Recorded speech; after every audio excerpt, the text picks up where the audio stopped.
The brouhaha behind brouhaha. Hello, dear learners. Today, we're diving into a fun and fascinating English phrase, brouhaha. Ever heard of it?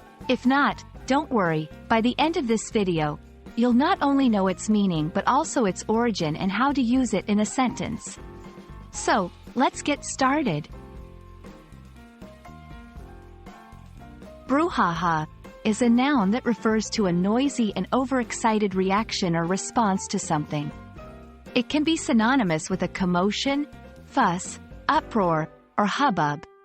For instance, if there's a small change in a popular software's design and everyone starts making a big deal out of it, you might say, "All this brouhaha over a tiny change."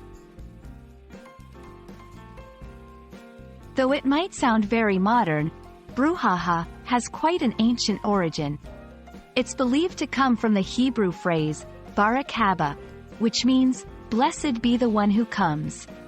Over time, and through various language influences, this phrase morphed into the French term, brouhaha, indicating confusion or a mixed noise of various voices. The English language then borrowed it from French, and here we are today. Using brouhaha can add a bit of flair to your sentences. Here are some examples. 1. The surprise announcement caused quite a brouhaha in the community. 2. I didn't understand the brouhaha over the movie. I thought it was just average. 3. She entered the room and was immediately caught up in the brouhaha of the party.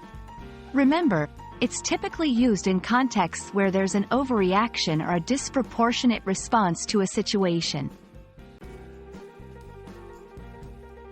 And there we have it.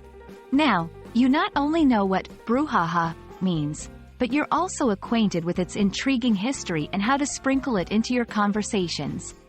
English is filled with such interesting words and phrases, and it's always a delight to unravel them. We hope you found this video helpful, and we can't wait to explore more words with you next time. Until then, happy learning!